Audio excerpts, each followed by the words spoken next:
ಈ ಸುಂದರ ಜಗತ್ತಿನ ಸೃಷ್ಟಿಯು ಅತ್ಯದ್ಭುತ.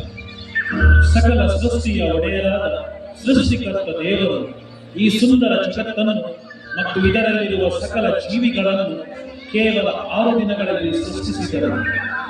ಪೃಥ್ವಿಯಲ್ಲಿ ಏನೋ ರಚನೆಯ ಕೊರತೆನಿಸಿದಾಗ ದೇವರು ತಮ್ಮದೇ ಸ್ವರೂಪ ಮತ್ತು ಹೋಲಿಕೆಯ ಮಾನವನನ್ನು ಸೃಷ್ಟಿಸಿದರು. ಮಾನವರಿಗೆ ಬುದ್ಧಿಮತ್ತೆಯನ್ನು ಮತ್ತು ಜಾಣ್ಮೆಯನ್ನು ಕರುಣಿಸಿ ಸಕಲ ಸೃಷ್ಟಿಯ ಹೊಣೆಗಾರಿಕೆಯನ್ನು ಅವರಿಗೆ ನೀಡಿದರು ಮತ್ತು ಅವರ ಮೇಲೆ ತಮ್ಮ ಪ್ರೀತಿಯನ್ನು ಧಾರೆ ಎರೆದರು. ತನ್ನನ್ನು ಸೃಷ್ಟಿಸಿದ ದೇವರನ್ನು ಮರೆತ ಮಾನವರು ತಮ್ಮ ಸ್ವಾರ್ಥಕ್ಕಾಗಿ ದೇವರಿಗೆ ಅವಿಧೇಯರಾಗಿ ನಡೆದು ಪಾಪವನ್ನು ಮಾಡಿದರು. ಪ್ರೀತಿಮಯ ದೇವರು ಮಾನವರ ತಪ್ಪನ್ನು ತಿದ್ದಿ ಅವರನ್ನು ಮತ್ತೆ ಹರಸಿದರು. ಅಬ್ರಹಾಮನ ಮುಖಾಂತರ ಉದ್ಭವಿಸಿದ ಸಂತತಿಯನ್ನು ಹರಸಿದಂತಹ ದೇವರು ಅವರನ್ನು ತಮ್ಮ ಪ್ರೀತಿಯ ಜನಾಂಗವಾಗಿ ಆರಿಸಿದರು.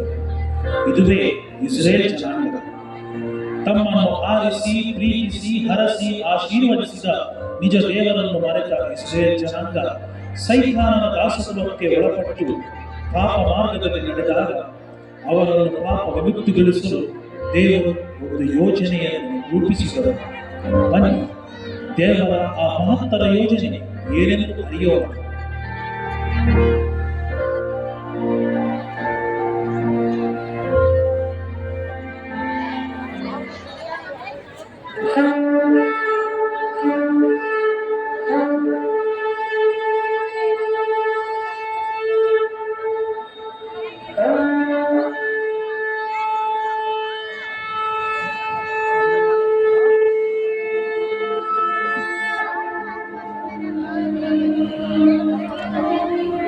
ದೇವದೂತರೇ, ತಾವೆಲ್ಲರೂ ದುಃಖದಿಂದ ಇರುವಂತೆ ನನಗೆ ಭಾಸವಾಗುತ್ತದೆ.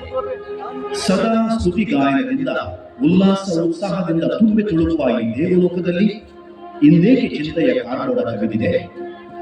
ನಿಮ್ಮ ದುಃಖಕ್ಕೆ ಕಾರಣವಿದೆ. ಪ್ರಭು, ತಾವು ಸ್ವರ್ಗ ಭೂಲೋಕಗಳ ಒಡೆಯರು. ನಾವು ಈ ಸ್ವರ್ಗಲೋಕದಲ್ಲಿ ತಮ್ಮನ್ನು ಆರಾಧಿಸಿ ಪೂಜಿಸುತ್ತೇವೆ. ಇಲ್ಲಿ ಸಕಲವು ತಮ್ಮ ಇಚ್ಛೆಯಂತೆ ನಡೆಯುತ್ತದೆ.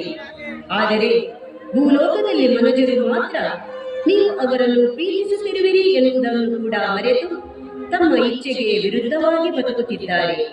ಸೈತಾನನ ದಾಸತ್ವಕ್ಕೆ ಒಳಗಾಗಿ ಪಾಪಪಾಶಕ್ಕೆ ಸಿಲುಕಿದ್ದಾರೆ. ಒಳಿತನ್ನು ಮರೆತು ಕೆಟ್ಟವರಾಗಿ ನಡೆದು ತಮ್ಮಿಂದ ದೂರ ಸರಿಯುತ್ತಿರುವುದನ್ನು ಕಂಡು ನಮಗೆ ಅತೀವ ಖೇದವಾಗುತ್ತಿದೆ. ಪಾಪಕೃತ್ಯದಲ್ಲಿ ಮುಳುಗಿರುವ ಮನುಷ್ಯರು ತಮ್ಮ ಪಾವಿತ್ರತೆಯನ್ನು, ನೀವು ನೀಡಿದ ಕೃಪೆಯನ್ನು ಕಳೆದುಕೊಂಡಿರುವರು. ತಾವೇ ಅವರನ್ನು ಶಿಕ್ಷಿಸಿ ಸರಿದಾರಿಗೆ ತರಬಾರದು. ನಿಮ್ಮ ಚಿಂತೆಯ ಕಾರಣ ಈಗ ನನಗೆ ತಿಳಿಯಿತು. ಈ ಎಲ್ಲಾ ವಿಷಯಗಳು ನನಗೆ ತಿಳಿದಿಲ್ಲವೆಂದು ಭಾವಿಸಿರುವಿರಾ? ನಾನೆಲ್ಲವನ್ನು ಅರಿತಿರುವೆನು. ಸೃಷ್ಟಿಯ ಕಿರೀಟ ಪ್ರಾಯ ಮತ್ತು ಶ್ರೇಷ್ಠ ರಚನೆಯಾಗಿ ನಾನೇ ಸೃಷ್ಟಿಸಿದ ಮಾನವರನ್ನು ನಾನೇ ಶಿಕ್ಷಿಸಿ ನಾಶ ಮಾಡುವುದು ಸಮಂಜಸವಲ್ಲ ತಾನೇ? ಚಿಂತಿಸಲಿ. ಇದಕ್ಕಾಗಿ ನಾನು ಈಗಾಗಲೇ ಒಂದು ಯೋಜನೆಯನ್ನು ರೂಪಿಸಿರುವೆ.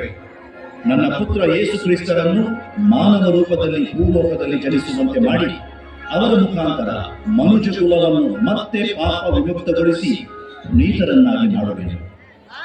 ಗಾಬ್ರಿಯೇಲ್ ದೂತರೇ, ಈ ಕೂಡಲೇ ಭೂಲೋಕಕ್ಕೆ ಹೊರಟು ಯೇಸು ಕ್ರಿಸ್ತರ ಜನನದ ಸುವಾರ್ತೆಯನ್ನು ಭೂಲೋಕದಲ್ಲಿ ಸಾರಿರಿ. ಅಪ್ಪಣೆ ಪ್ರಭು. ಹಾಗಾದರೆ ನಾವು ಕೂಡ ಭೂಲೋಕದಲ್ಲಿ ತಮ್ಮ ಪುತ್ರರ ಜನನದ ಸುವಾರ್ತೆಯನ್ನು ಸ್ತುತಿಗಾನದಿಂದ ಸಾರಲು ಬಯಸುತ್ತೇವೆ. ನಮಗೆ ಅಪ್ಪಣೆ ನೀಡಿ. ನಿಮ್ಮ ಇಚ್ಛೆಯಂತಾಗಲಿ.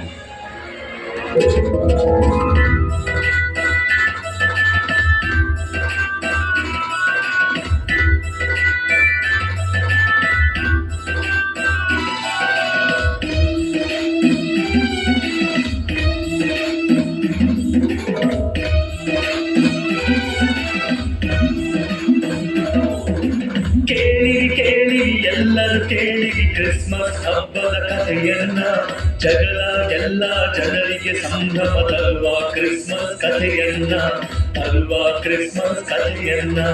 ಕೇಳಿರಿ ಕೇಳಿರಿ ಎಲ್ಲರೂ ಕೇಳಿರಿ ಕ್ರಿಸ್ಮಸ್ ಹಬ್ಬದ ಕಥೆಯನ್ನ, ಜಗಳ ಎಲ್ಲ ಜನರಿಗೆ ಸಂಭ್ರಮ ತರುವ ಕ್ರಿಸ್ಮಸ್ ಕಥೆಯನ್ನ, ತರುವ ಕ್ರಿಸ್ಮಸ್ ಕಥೆಯನ್ನ.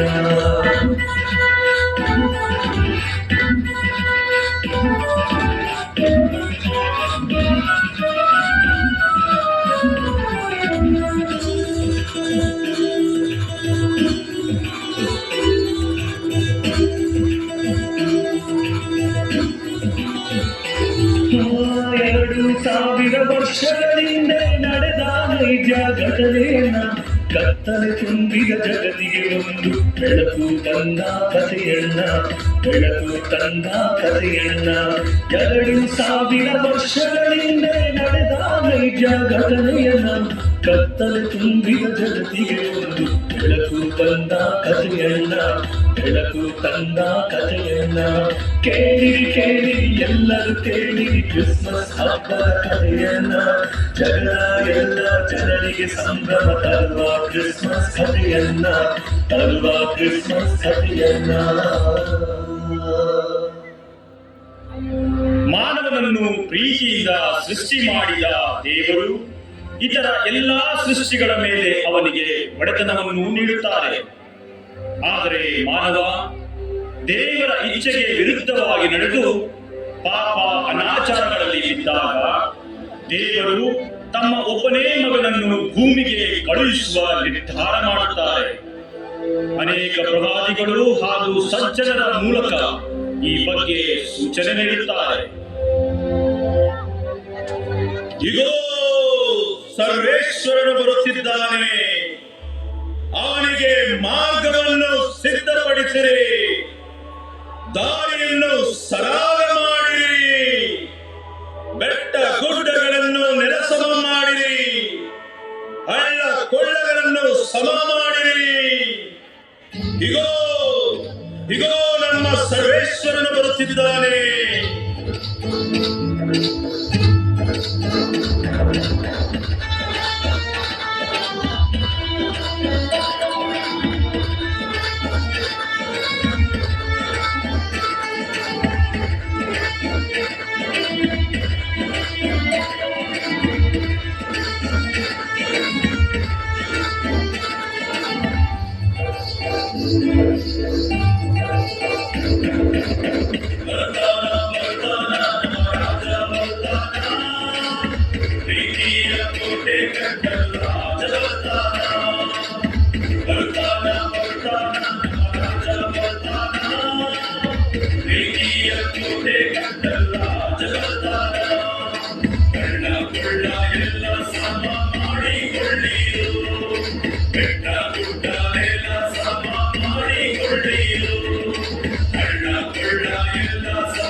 ಈ ನಡುವೆ ನಜರೇತ್ ಎಂಬ ಊರಿನಲ್ಲಿ ಜೋಸೆಫ್ ಹಾಗೂ ಮರಿಯಾ ಎಂಬುವರಿಗೆ ಮದುವೆಯ ನಿಶ್ಚಿತಾರ್ಥವಾಗಿರುತ್ತದೆ. ಆಗ ಒಂದು ದಿನ ದೇವದೂತನೊಬ್ಬ ಮರಿಯಳಿಗೆ ಕಾಣಿಸಿಕೊಳ್ಳುತ್ತಾನೆ. ನಮೋ ಮರಿಯ, ನಿನಗೆ ಶುಭವಾಗಲಿ, ಪ್ರಭು ನಿನ್ನೊಡನೆ ಇದ್ದಾರೆ, ನೀನು ಗರ್ಭಿಣಿಯಾಗಿ ಮಗುವೊಂದನ್ನು ಹೆರುವೆ, ಅದಕ್ಕೆ ನೀನು ಯೇಸು ಎಂದು ಹೆಸರಿಡಬೇಕು. ಆಗ ಮರಿಯ, ನಾನು ಪ್ರಭುವಿನ ದಾಸಿ, ಅವರು ಹೇಳಿದಂತೆ ನಡೆಯಲಿ ಎಂದು ತಲೆಬಾಗುತ್ತಾಳೆ.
ಪ್ರೀತಿ ಸ್ವರೂಪನು ಆದುದರಿಂದ ನನ್ನ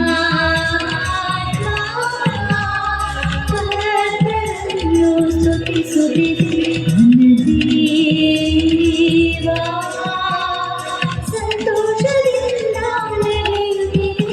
ನನ್ನ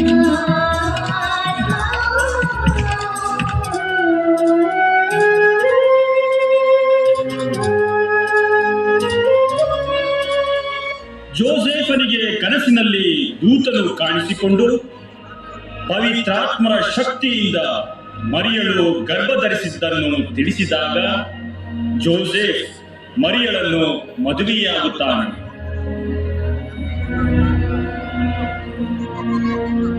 ಮರಿಯ ತುಂಬು ಗರ್ಭಿಣಿಯಾಗಿದ್ದಾಗ ಒಂದು ದಿನ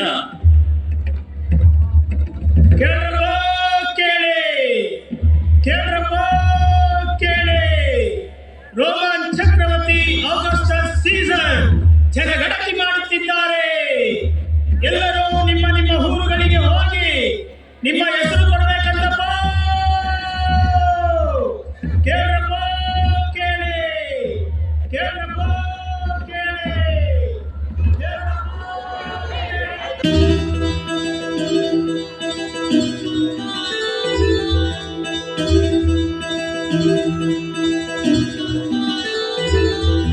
ತುಂಬು ಗರ್ಭಿಣಿ ಮರಿಯಳ ಕೂಡಿ ಜೋಸೆಫ್ ಹೊರಟನು ಆ ಕ್ಷಣದಿ. ದಾವಿದ ವಂಶದ ಜೋಸೆಫ್ ಹೊರಟನು ಬೆತ್ಲೆಹೇಮಿನ ಮಾರ್ಗದಲ್ಲಿ, ಬೆತ್ಲೆಹೇಮಿನ ಮಾರ್ಗದಲ್ಲಿ. ತುಂಬು ಗರ್ಭಿಣಿ ಮರಿಯಳ ಕೂಡಿ ಜೋಸೆಫ್ ಹೊರಟನು ಆ ಕ್ಷಣದಿ. ದಾವಿದ ವಂಶದ ಜೋಸೆಫ್ ಹೊರಟನು ಬೆತ್ಲೆಹೇಮಿನ ಮಾರ್ಗದಲ್ಲಿ, ಬೆತ್ಲೆಹೇಮಿನ ಮಾರ್ಗದಲ್ಲಿ.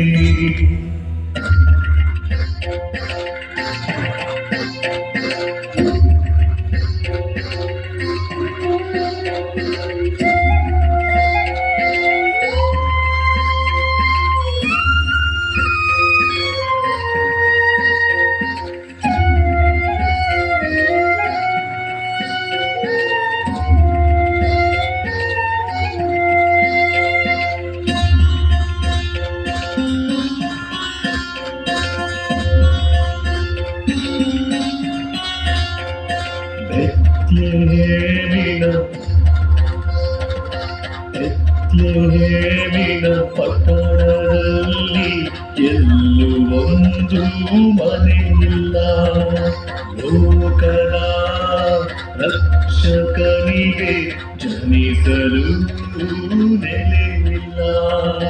ದನಗಳ ಕೂದಲಿಯೊಂದು ದೊರಕಿತು ಅವರಿಗೆ. ಸ್ವರ್ಗದಿಂದ ಬಂದ ದೇವನು ಜನಿಸಿದ ಈ ಜಗದೊಳು.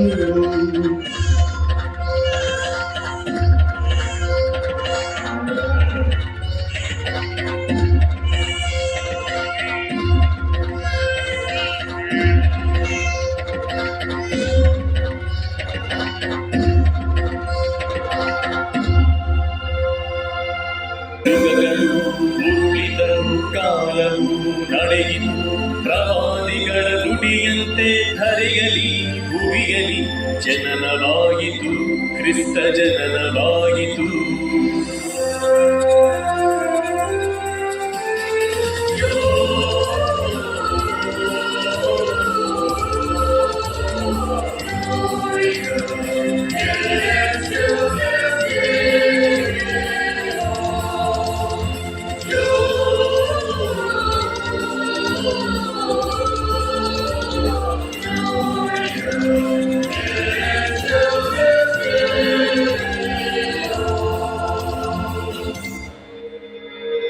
ಯೇಸು ಹುಟ್ಟಿದ ಆ ಕ್ಷಣದಲ್ಲೇ ಭಾನು ಭುವಿಯಲ್ಲಿ ಸಂತೋಷ ಸಂಭ್ರಮದ ವಾತಾವರಣ ಮೂಡುತ್ತದೆ. ಪೂರ್ವ ದಿಕ್ಕಿನಲ್ಲಿ ಪ್ರಕಾಶಮಾನವಾದ ನಕ್ಷತ್ರವೊಂದು ಕಾಣಿಸಿಕೊಳ್ಳುತ್ತದೆ. ಹತ್ತಿರದ ಹೊಲಗಳಲ್ಲಿ ಕುರಿಗಳನ್ನು ಕಾಯುತ್ತಿದ್ದ ಗೊಲ್ಲರಿಗೆ ದೇವದೂತನೊಬ್ಬ ಕಾಣಿಸಿಕೊಳ್ಳುತ್ತಾನೆ.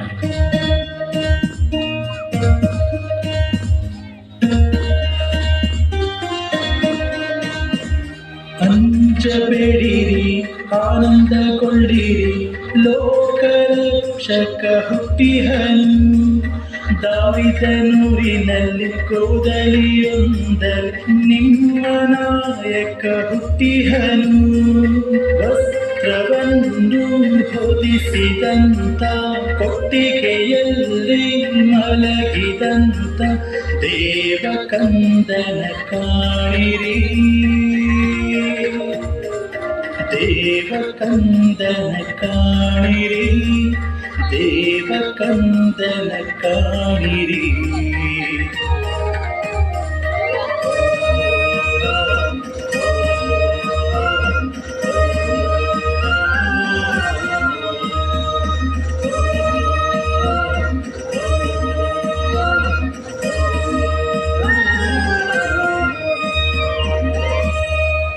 ದೂತನ ಮಾತನ್ನು ಕೇಳಿದ ಕುರುಬರು ಸಂತಸದಿಂದ ಗೋದಲಿಯತ್ತ ನಡೆಯುತ್ತಾರೆ. ಇದೇ ಸಮಯದಲ್ಲಿ ಆಕಾಶದಲ್ಲಿ ಕಾಣಿಸಿಕೊಂಡ ದೂತರ ಗುಂಪು ಮಹೋನ್ನತದಲ್ಲಿ ದೇವರಿಗೆ ಮಹಿಮೆ, ಭೂಲೋಕದಲ್ಲಿ ಸುಮನುಜರಿಗೆ ಶಾಂತಿ ಎಂದು ಹಾಡುತ್ತದೆ.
ಪೂರ್ವ ದಿಕ್ಕಿನಲ್ಲಿ ಕಾಣಿಸಿಕೊಂಡ ನಕ್ಷತ್ರವನ್ನು ಕಂಡ ಮೂರು ರಾಜರು ಅದು ಅರಸನ ಹುಟ್ಟಿನ ಸೂಚನೆ ಎಂದು ಅರಿತು ಕಂದ ಯೇಸುವನ್ನು ಹುಡುಕಿಕೊಂಡು ಬರುತ್ತಾರೆ.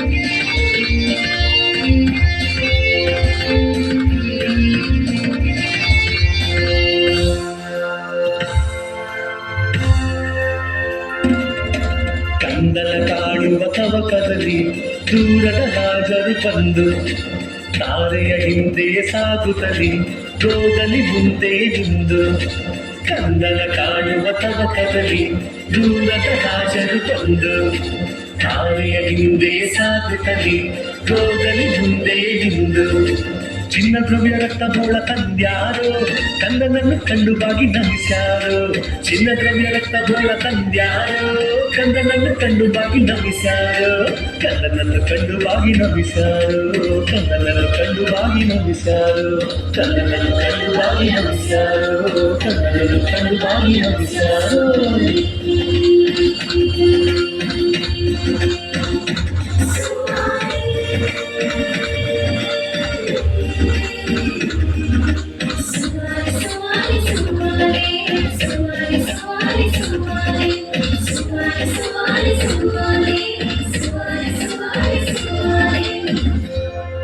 ಬರುವಾಗ ಹೆರೋದರಾಜನನ್ನು ಭೇಟಿ ಮಾಡಿದ್ದ ಈ ರಾಜರು ಮತ್ತೆ ಅವನಲ್ಲಿಗೆ ಹೋಗದಂತೆ ದೂತನ ಸಂದೇಶ ಅವರಿಗೆ ಸಿಗುತ್ತದೆ.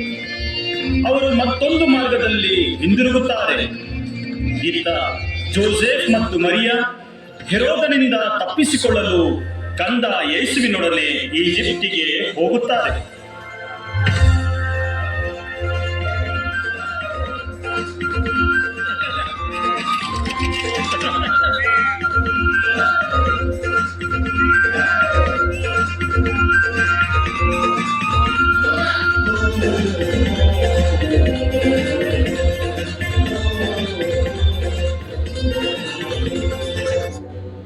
ಕ್ರಿಸ್ಮಸ್ ಅನುಭವ ಮತ್ತು ಅನುಭವದ ಅವಿನಾಭಾವ, ಆಕಾಶ ಭೂಮಿಗಳ ಮಿಲನ, ಸ್ವರ್ಗ ಭುವಿಯ ಮಿಶ್ರಣ, ದೇವರು ಮತ್ತು ಮಾನವರ ಸಹಮಿಲನ. ಪ್ರಭು ಕ್ರಿಸ್ತರ ಪ್ರೇರೇಪಣೆಯಲ್ಲಿ ಬದುಕುವವರಿಗಂತೂ ಅದೊಂದು ರೋಮಾಂಚನ. ಜಗದ ನೋವ ಕಂಡು ಹಿಡಿದ ದೇವಕುಮಾರ ಪ್ರಭು ಕ್ರಿಸ್ತರು ಶೋಷಿತರಿಗೆ ಬದುಕಿನ ಆಶಾ ಕಿರಣ. ಇದೇ ಈ ಡಿಸೆಂಬರ್ನ ಕ್ರಿಸ್ಮಸ್ ರೋಮಾಂಚನ.